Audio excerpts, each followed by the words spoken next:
ఇక్కడ మహాయానం అనేది యోగాచారంగాను అండ్ విజ్ఞానవాదం అనే శాఖలుగా ఏర్పడ్డాయి. ఇది కూడా కరెక్ట్. అంటే మొత్తం 4 కరెక్ట్ ఆన్సర్లు అనమాట. ఓకేనా. నెక్స్ట్ తర్వాత ఆంధ్రదేశంలో బౌద్ధ మతాన్ని అనుసరించిన జాతులు ఏవి అన్నాడు. నాగజాతి అండ్ విష్ణుకుండిల్లు ఇద్దరు కూడా. సో మనకు 2 అనమాట ఆన్సర్. ఓకేనా. 30. నెక్స్ట్ తర్వాత ఈ క్రింది వ్యాఖ్యలను పరిశీలించండి అన్నాడు అనమాట. ఓకేనా. సో ఇదేంటంటే సో పంచకళ్యాణాలు అనేటివి జైనుల యొక్క మతానికి సంబంధించినవి. ఇది కరెక్టే. పంచకళ్యాణాలు అంటే ఏంటివి? ఒకటి సత్యము అంటాం, అహింస అంటాం, అహింస,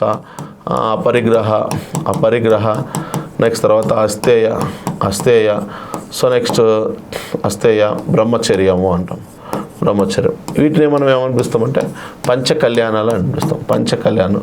సో ఈ పంచకళ్యాణాలు అంటే జైన మతానికి సంబంధించినవి. కరెక్టే. సో బౌద్ధ మతంలోని మహాసాంఘికులకు మూల గ్రంథం రత్నావళి. సో తప్పు అనమాట. సో ఇది ఒకటి మాత్రమే కరెక్ట్ అవుతుంది అనమాట. ఓకేనా. నెక్స్ట్ తర్వాత వచ్చేసి సో బౌద్ధ మత పతనం అవ్వడానికి గల కారణాలు. ఈ మత క్షీణతకు బ్రాహ్మణ మతోద్ధరణ, ఆర్థిక పరిణామాలు. ఇది కరెక్టే. సో బౌద్ధ మతంలో వచ్చినటువంటి వజ్రయాన తాంత్రిక సాంప్రదాయాలు. ఇది కరెక్టే. సో బౌద్ధ మతంలో స్త్రీ ప్రవేశం కూడా సో కరెక్టే. రాజా ఆదరణ అంటే రాజుల యొక్క ఆదరణ లేకపోవడం కూడా కరెక్టే. అప్పట్లో బౌద్ధ మతం స్త్రీ ప్రవేశిస్తే సో మతం అనేది సో ఎండైపోతుంది, పూర్తిగా పతనం అయిపోతుంది అని బుద్ధుడే చెప్పాడు. అందుకే సో స్త్రీ ప్రవేశాన్ని పూర్తిగా బుద్ధుడే వ్యతిరేకించడం జరుగుతుంది. కాబట్టి అలాంటి ఎన్ని రిస్ట్రిక్షన్స్ పెట్టినప్పటికీ బౌద్ధ మతంలోకి స్త్రీ ప్రవేశించడం జరిగింది. అందుకే బౌద్ధ మతం పతనానికి ఒక స్త్రీ కూడా ఒక కారణం అని చెప్పచ్చు. సో ఆంధ్రదేశంలో కానీ భారతదేశంలో కానీ వజ్రయాన బుద్ధిజం వల్ల కూడా బౌద్ధ మతం అంతర్ధానం అయిపోతుందని చెప్తారు. నెక్స్ట్ తర్వాత బ్రాహ్మణ మతోద్ధరణ ఉద్యమము, ఆర్థిక పరిణామాలన్నీ కూడా కారణం వలన ఈ మతం సో క్షీణించిందని చెప్పచ్చు అనమాట. సో కాబట్టి ఇక్కడ 4 కరెక్ట్ అవుతాయి అనమాట. ఓకేనా.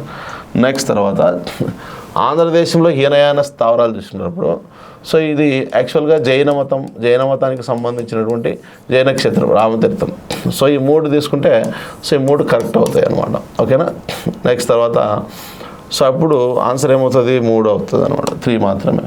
సో ఆంధ్రదేశంలో బౌద్ధ క్షేత్రమైనటువంటి ఘంటసాల సంబంధించి ఈ క్రింది వ్యాఖ్యలను పరిశీలించండి అన్నాడు అనమాట.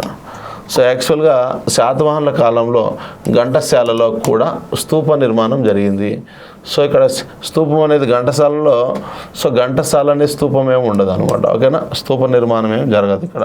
సో ఇతను బుద్ధుని ఏనుగైనటువంటి కంటక పేరు మీదుగా నిర్మించబడింది. ఓకేనా. సో కంటక కరెక్టే. సో ఘంటసాల బౌద్ధ క్షేత్రమే కాక ఆనాటి నౌకా కేంద్రం. ఇక్కడ నుంచి బౌద్ధులకు దక్షిణాసియా దేశాలకు వలస వెళ్ళి మత ప్రచారం చేసేవారు. కరెక్టే.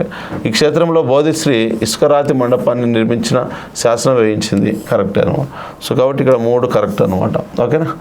నెక్స్ట్ తర్వాత వచ్చేసి ఆంధ్రదేశంలో బట్టిప్రోలు బౌద్ధ క్షేత్రానికి సంబంధించి కింది వ్యాఖ్యలు. సో 1892లో అలెగ్జాండర్ రే ఇక్కడ స్తూపాన్ని నిర్మించాడు. కరెక్టే. నిలిచి ఉన్న స్తూపాలన్నింటిలో ఇది అతి ప్రాచీనమైనటువంటి స్తూపమా? బట్టిప్రోలు. కరెక్టే. సో సింహాల గ్రంథమైనటువంటి దీపవంశం బట్టిప్రోలు స్తూపంలో బుద్ధుని ధాతువులు ఉన్నట్లు పేర్కొన్నది. ఇది కూడా కరెక్టే. ఈ ప్రాంతం యొక్క అసలు పేరు ప్రతిపాలపురము. కరెక్టే. సో కాబట్టి 4 ఆప్షన్ అనమాట. ఓకేనా. సో నెక్స్ట్ తర్వాత బౌద్ధ మతాచార్యుడు దిగ్నాగునికి సంబంధించి కింది వ్యాఖ్యలను పరిశీలించండి. ఇతడు తర్కశాస్త్ర పితామహుడే. కరెక్టే. ఇతని గ్రంథాలు ప్రారమితి శాస్త్రం, ప్రమాణ ప్రజ్ఞాపారమితి సంగ్రహం. ఓకేనా. అండ్ ప్రమాణ సముచ్చయం. ఇది మనకు సో తప్పు అని చెప్పచ్చు. ఎందుకంటే ఈ 2 కూడా సో ఇక్కడ ప్రమాణ సముచ్చయం ఓకే, కానీ ఇది తప్పు అనమాట. ప్రజ్ఞాపారమితి శాస్త్రం ఈయన కాదు. సో ఇక్కడ సంగ్రహం అంటే శాస్త్రం అంటే సంగ్రహం. స్వతంత్ర సిద్ధాంతాన్ని కూడా అనుసరించాడు. ఓకేనా. స్వతంత్ర సిద్ధాంతం, యోగాచారవాదం, విజ్ఞానవాదం ఇతని యొక్క సిద్ధాంతాలు. సో ఇవి ఓకే, కానీ ఇది తప్పు అనమాట. సో కాబట్టి ఇక్కడ మీకు స్వతంత్ర సిద్ధాంతం